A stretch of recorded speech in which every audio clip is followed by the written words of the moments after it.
Hello friends, welcome to SSC coaching centre. दोस्तों, गणित के इम्पोर्टेंट क्लास आज का प्रश्न बहुत इंपॉर्टेंट होने वाला है। पूरा वीडियो देखिएगा। चलिए स्टार्ट करते हैं। पहला प्रश्न है, दो अंकों की संख्या के अंकों का योग 7 है।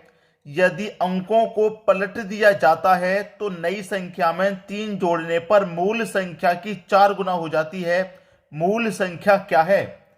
हमसे सबसे पहले यह कहा गया है कि दो अंकों की संख्या के अंकों का योग 7 है।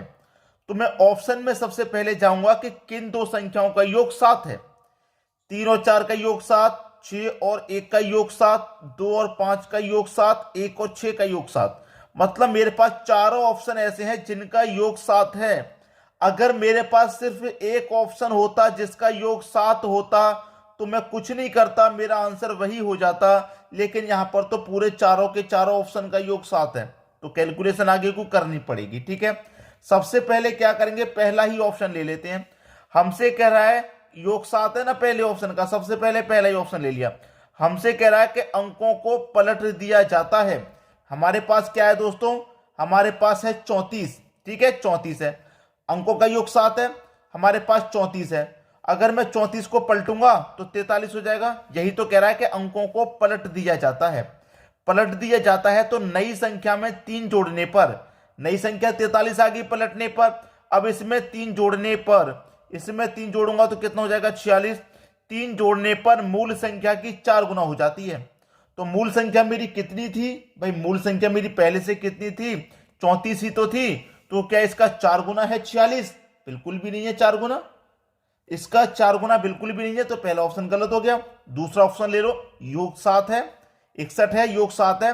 संख्याओं को पलट देंगे तो कितना हो जाएगा, 61 है, पलटने पर कितना हो जाएगा भाई, 16 हो जाएगा।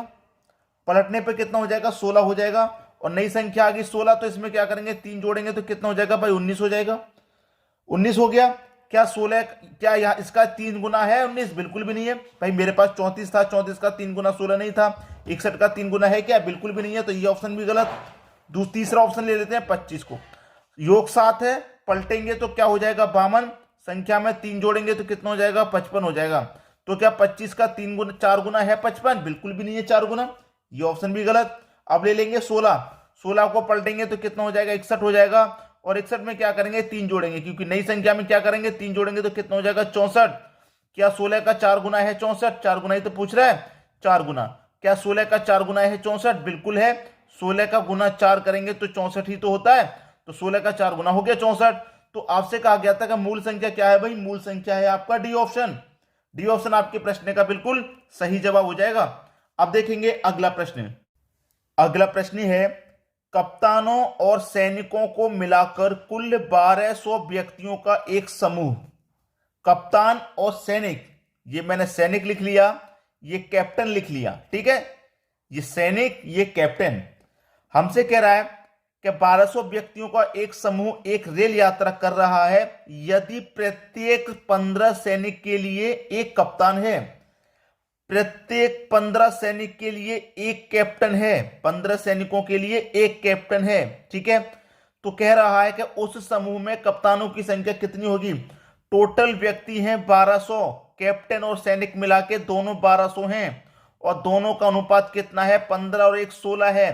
तो इस योग में अनुपात के योग से डिवाइड कर देंगे भाई, कितनी बार जाएगा, 16 से कटाएंगे, 16 पंजे 80, 16 सत्ते 112।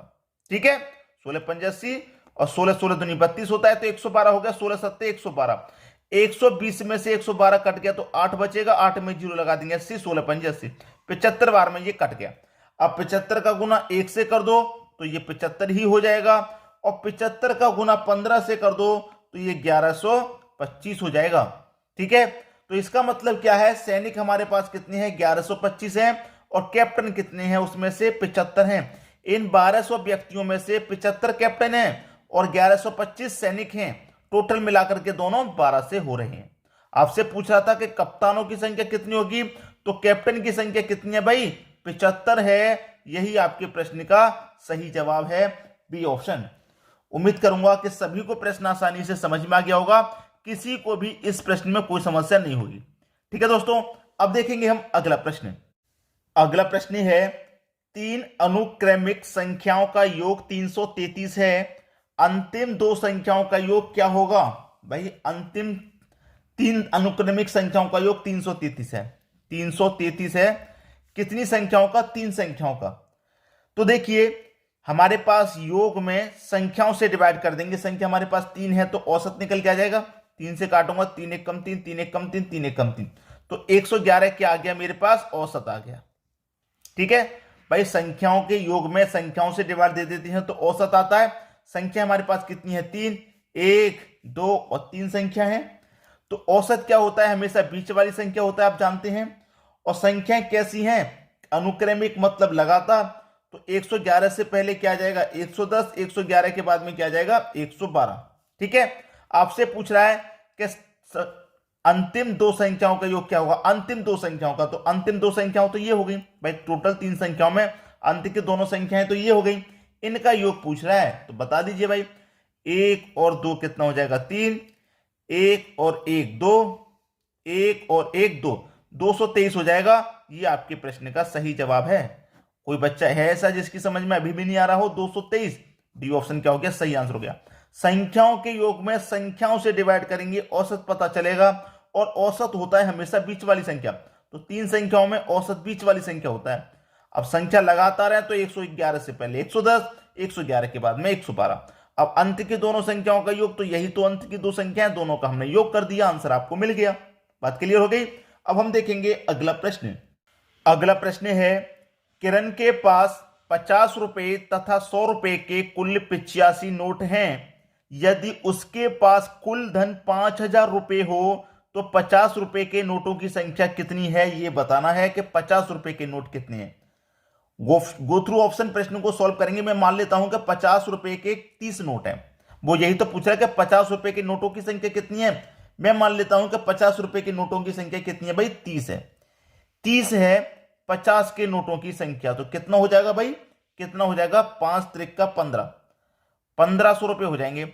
अगर 50 रुपए के नोटों की संख्या तो पूछ रहा है, अगर 50 रुपए के 30 नोट होंगे तो कितने रुपए हो जाएंगे? 1500 रुपए हो जाएंगे। अब टोटल नोट कितने हैं भैया? 85 हैं। 85 में से 30 नोट हो गए 50 के, तो 30 नोट निकाल दीजिए। कितने नोट बचे भैया? 55 बचे। तो ये 55 नोट कितने के होंगे? ये 55 नोट 100 के होंगे। तो इनका योग कितना हो जाएगा? 5500 हो जाएगा। तो 1500 ये 5500 ये कितने हो गए भैया? 7000। और जबकि होना कितना चाहिए? कुल धन 5000। तो इसका मतलब ये गलत है। 50 रुपए के नोटों की संख्या 30 नहीं होगी। मान लेते हैं भैया 50 होगी, 50 होगी, 50 होगी। 50 गुने 50 कर दो भाई। 50 रुपए के नोटों की संख्या 50 होगी। तो 5 बचे 25 और 2 जीरो, मतलब 2500 हो गया। अब 85 नोट में से 50 नोट हो गए 50 के, तो 85 में से 50 नोट घटा देंगे तो 35 नोट बचेंगे। ये 35 नोट कितने के बचेंगे? 100 के बचेंगे। तो इसका मतलब ये कितना हो जाएगा? ये 3500 हो जाएगा आपके पास। तो इनका योग करेंगे तो कितना हो जाएगा भैया? 6000। और जबकि होना चाहिए कुल योग 5000, तो ये भी गलत हो गया। अब 50 रुपए के नोटों की संख्या ले लीजिए 70। मान लेते हैं कि 50 रुपए के नोटों की संख्या 70 है। 50 के नोटों की संख्या, तो कितना योग हो जाएगा? 5 7 35 और 2 जीरो, 3500 हो जाएगा। अब 85 नोट में से 70 नोट 50 के हो गए। 85 में से 70 नोट हो गए, तो अब नोट कितने बचे? 15 बचे भाई। 85 में से 70 नोट तो 50 के हो गए, तो 15 नोट बचे। कितने के बचे? 15 नोट 100 के बचे। तो ये कितना हो जाएगा? 1500 रुपया हो जाएगा। दोनों को जोड़ लो, 3500 और 1500, ये हो गया 5000। और कुल योग हमारे पास होना कितना चाहिए? 5000 ही होना चाहिए। तो बस हो गया प्रश्न। हमारे पास 50 रुपए के नोटों की संख्या कितनी है? 70 है। ये आपके प्रश्न का बिल्कुल सही जवाब हो गया। आसानी से कर लिया, किसी को भी कोई समस्या यहां पर प्रश्न में बिल्कुल नहीं होगी। अब देखेंगे हम अगला प्रश्न। अगला प्रश्न है 1/3 प्लस 1/3 का स्क्वायर प्लस 1/3 का क्यूब प्लस 1/3 की पावर 4। अब देखिए 3 की पावर 1 यहां पर लिखी नहीं गई है, लेकिन होता है कोई भी संख्या के ऊपर पावर 1 होती है लेकिन नहीं दी गई। अब इसका मतलब क्या है? ये 3 की पावर 1, 3 की पावर 2, 3 की पावर 3, 3 की पावर 4, इस तरीके से संख्या हमारी चल रही है। तो मैं यहां पर लिख लूं बिल्कुल 1/3 प्लस 1 की पावर 3 का स्क्वायर प्लस 1/3 का क्यूब प्लस 1/3 की पावर 4। यही संख्याएं तो हैं, जल्दी जल्दी मैंने लिख दी। अब होगा क्या? 1/3 प्लस 1/3 का स्क्वायर करूंगा तो 9 प्लस 1 के बटे में 3 का क्यू करूंगा तो 27 प्लस 1 के बटे में 3 की पावर 4 करूंगा तो 81 हो गया। बात सही है। 3, 9, 27 और 81 का एलसीएम कितना आ जाएगा भैया? 81 ही आ जाएगा। 3 से 81 को घटाऊंगा, 27 बार में कटेगा, 27 का गुना 1 से कर दूं तो 27 प्लस 9 से कटा दूंगा 81 को, कितनी बार में कटेगा? 9, 9, 81 होता है, मतलब 9 बार में कटेगा, तो 9 का गुना 1 से कर दूं तो 9। 27 से 81 को कटाऊंगा, 3 बार में कटेगा, तो 3 का गुना 1 से कर दूंगा तो 3। 81 से 81 को कटाऊंगा, 1 बार में कटेगा, तो 1 का गुना 1 से कर दूंगा तो 1। ठीक है, अब सबको जोड़ना है।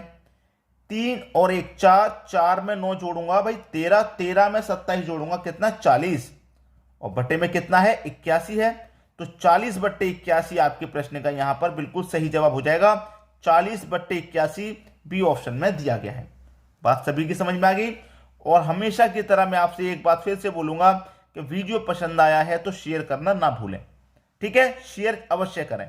ठीक है दोस्तों, वीडियो देखने के लिए आपका बहुत बहुत धन्यवाद।